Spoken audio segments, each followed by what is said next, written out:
Sandstone, an excerpt from American Psycho by Bret, Easton, Ellis.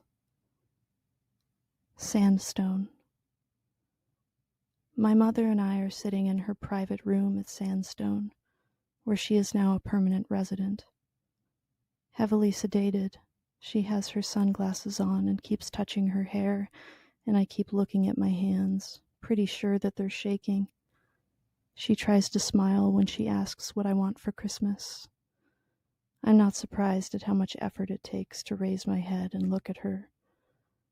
I'm wearing a 2-button wool gabardine suit with notched lapels by Gian Marco Venturi, cap-toed leather lace-ups by Armani, tie by Polo, socks I'm not sure where from.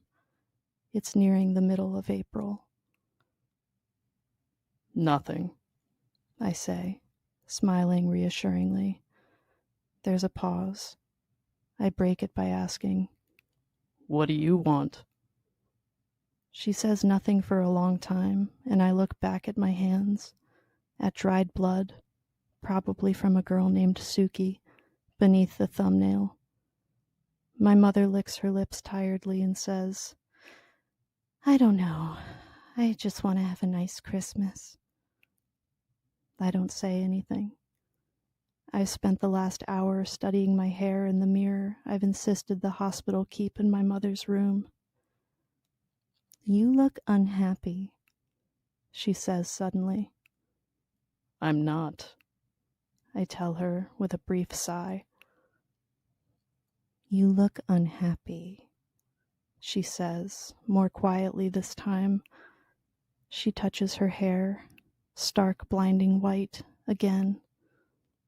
"Well, you do too," I say slowly, hoping that she won't say anything else.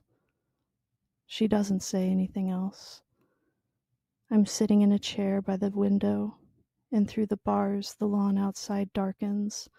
A cloud passes over the sun, and soon the lawn turns green again. She sits on her bed in a nightgown from Bergdorf's and slippers by Norma Kamali that I bought her for Christmas last year. "Well, how was the party?"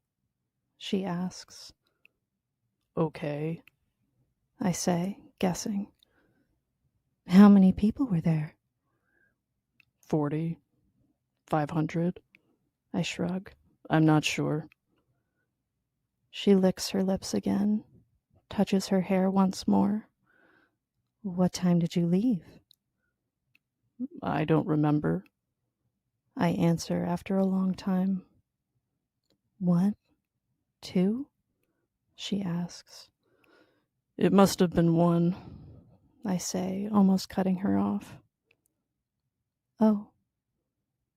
She pauses again, straightens her sunglasses, black Ray-Bans I bought her from Bloomingdale's that cost $200. It wasn't very good, I say, uselessly, looking at her. "Why?" she asks, curious. It just wasn't, I say, looking back at my hand, the specks of blood under the nail on my thumb, the photograph of my father when he was a much younger man on my mother's bedside table, next to a photograph of Sean and me when we were both teenagers, wearing tuxedos, neither one of us smiling.